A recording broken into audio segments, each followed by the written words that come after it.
بسم اللہ الرحمن الرحیم۔ رات میں نے نیٹ پہ دیکھا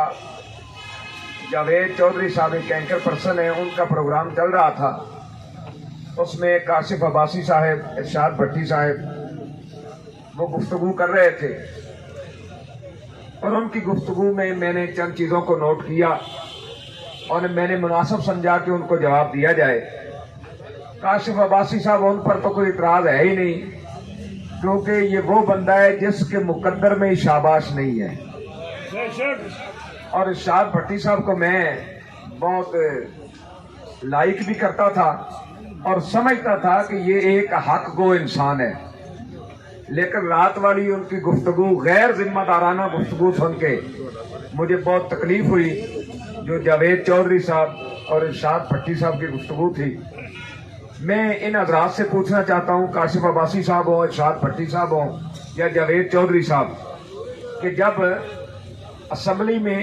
ختم نبوت کے قانون کو بدلا گیا، اس وقت آپ نے ختم نبوت کے حوالے سے کتنے پروگرام کیے؟ تحریک لبیک یا رسول اللہ پاکستان نے اس وقت 8 لاشیں دے کر اس قانون کو دوبارہ تبدیل کروایا، لیکن آپ لوگوں نے اگر پروگرام کیے بھی تو تحریک لبیک کے خلاف کیے کہ جی یہ جو سڑکیں بند کرتے ہیں، یہ لوگوں کو تکلیف دیتے ہیں۔ تو جو ختم نبوت کے قانون کو بدل کر جنہوں نے اللہ اور اس کے رسول کو تکلیف دی، آپ کی زبانیں ان کے خلاف تو نہ کھلی۔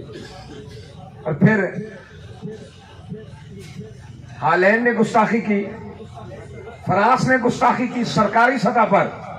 تم نے کتنے پروگرام کیے ان کے خلاف؟ اگر کوئی پروگرام کیا ہو فرانس کے خلاف، ہالینڈ کے خلاف، یا جنہوں نے ختم نبوت میں تبدیلی کی ہے ان کے خلاف اگر کوئی آپ نے پروگرام کیا ہے تو اس کا کلپ ذرا مجھے بھی بھیج دیں۔ میں ایک ذمہ دار بندہ ہوں تحریک لبیک یا رسول اللہ پاکستان کی مجلس شورا کا، اور میرا نمبر ہے 0333 6974 652۔ I want to listen your answer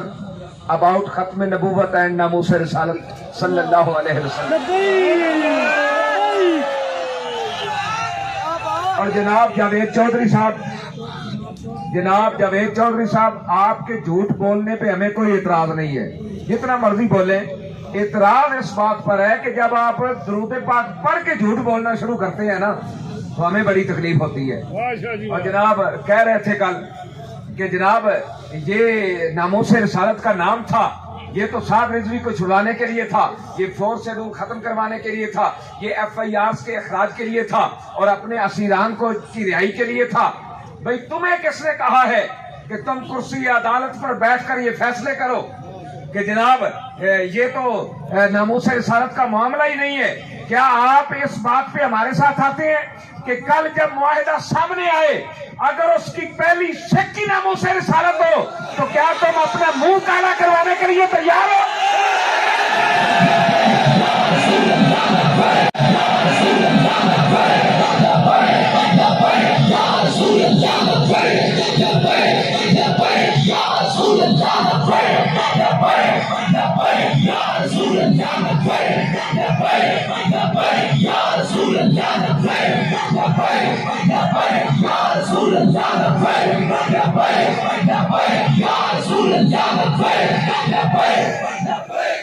پھر یار جھوٹ کی بھی کوئی حد ہوتی ہے،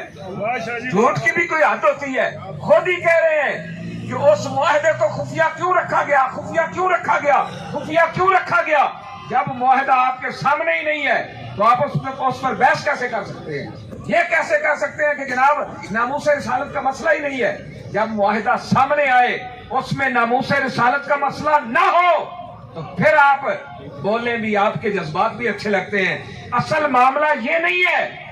کہ اس معاہدے میں کیا ہے، جو اصل درد ہے وہ بتاؤ۔ اصل درد یہ ہے، تم یہ چاہتے تھے کہ یہ دین والے لوگ نہ آگے آئے، ان کو کچل دیا جائے، مٹا دیا جائے، لیکن یاد رکھنا مٹ گئے مٹتے ہیں، مٹ جائیں گے آدھا تیرے، نہ مٹا ہے نہ مٹے گا کبھی چرچا تیرا۔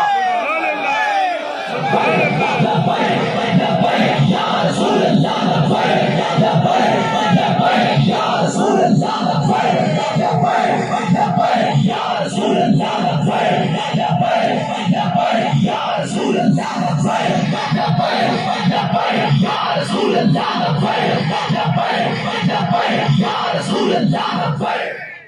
اصل درد ہے نا تمہیں وہ اصل درد بتاؤ بابا جی سچ کہتے سن نا پیڑا اور تے پھکیاں اور پترو ہونے کم نہیں چلنا ہاں یہ یاد رکھنا ہونے نہیں چلے گا جب مسجد رحمت للعالمین میں انہوں نے وہاں پر حملہ کیا ہم نے 27 لاشیں اٹھائیں جن ظالموں اور بدماشوں نے گولی چلائی کیا تم نے ان کے خلاف کوئی پروگرام کیا اگر پروگرام کیا تو لاؤ نہ دکھاؤ ہمیں بھی بوکلے کہ ہم نے جنہوں نے یہ ظلم کیا ان کے خلاف یہ جناب بات کی ہے تم نے کوئی بات نہ کی ابھی ہم نے یہاں پہنچتے پہنچتے 16 لاشیں اٹھائیں 16 لوگ حضور کی عزت و ناموس کے لیے شہید ہوئے اور میں بار بار تحریک لبیک یا رسول اللہ پاکستان کے پلیٹ فارم سے یہ اعلان کرتا رہا بھائی کہاں ہے پاکستان کا آزاد میڈیا جو کہتا ہے کہ ہم نے آزادی صحافت کے لیے قربانیاں دی ہیں جب کرونا کی بات آئی تو مسجد کی دیواروں کے سوراخوں سے 5-5 10-10 کیمرے لگا کے دیکھتے تھے کہ کہیں نمازی ساتھ تو نہیں کھڑے اور آج وہ سارا آزاد میڈیا کہاں گیا ہم کہتے رہے میڈیا کو بھیجو میڈیا دیکھے شیلنگ کون کر رہے گولیاں کون چلا رہے ان نہتے لوگوں پر جن کے پاؤں میں جوتے بھی نہیں ہیں ان پر گولیاں کون برسا رہا ہے لیکن افسوس تم میں سے کوئی نہ آیا کیوں کہ حکومت نے منع کر دیا تھا کہ کدھر انجتے نہیں جناب تگڑے نو ویکھ کے ترس آ جاندہ تے ماڑے نو ویکھ کے غصہ آ جاندہ بھی پھڑیا ہی نہیں جاندہ ماشاء جی واہ کلمہ تو رسول اللہ کا پڑھا ہے نا اور تم پر میرے آقا کی عنایت نہ صحیح ظالموں کلمہ پڑھانے کا بھی احسان گیا کلمہ تو رسول اللہ کا پڑھا ہے کہہ رہا تھا جی میں بھی عاشق رسول ہوں میں بھائی تمہارے عشق رسول پہ ہمیں کب اعتراض ہے لیکن اپنے عشق رسول کا کوئی ثبوت دیتے ہوئے ختم نبوت ناموس رسالت یا حضور کے خاکے بنے یا پورے پاکستان میں اب سوشل میڈیا پر اودم مچا ہوا ہے رسول اللہ کے خلاف لوگ بکواسات کر رہے ہیں ایک پروگرام تو دکھاؤ جو تم نے کیا ہو تم اس کو عشق رسول سمجھتے ہو جناب پروگرام کے شروع میں درود پاک پڑھا اور درود پاک کے بعد جتنی بھی باتیں کی تھی جھوٹ بکتے رہے کچھ تو خدا کا خوف کرو یار کچھ تو خدا کا خوف کرو جب تمہیں پتہ ہی نہیں ہے معاہدہ کا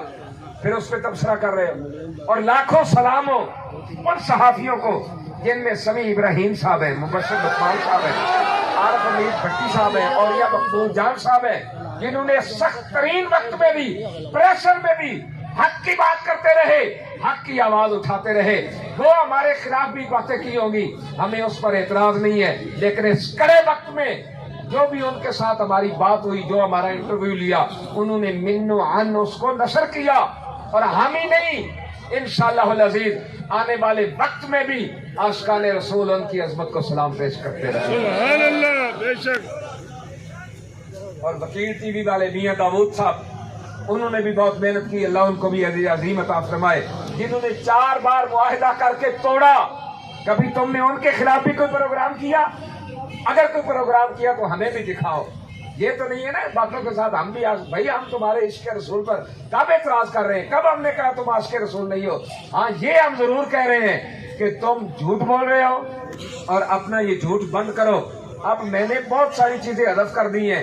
لیکن آپ کے جھوٹ کا اگر یہ پراپیگنڈا جاری رہا تو جو آئندہ کرے پائے گا انشاءاللہ العزیز تمہیں سمجھ آ جائے گی کہ مولویوں نے ہمیں کیا کچھ بتا دیا ہم تو سمجھتے یہ سادے لوگ ہیں لیکن ہم اتنے بھی سادے نہیں ہیں کہ ہم تمہاری بدماشیوں کو پہچانتے نہ ہوں ہم تمہاری 2 نمبریوں کو پہچانتے نہ ہوں اس لیے جب تک تمہارے پاس حقیقت سامنے نہ آ جائے اس وقت تمہارا تبصرہ بنتا نہیں ہے اللہ تعالیٰ ہر ایک کو حق کہنے حق سننے حق کو سن کر سمجھ کر عمل کرنے کی توفیق عطا فرمائے وآخر دعوانا الحمدللہ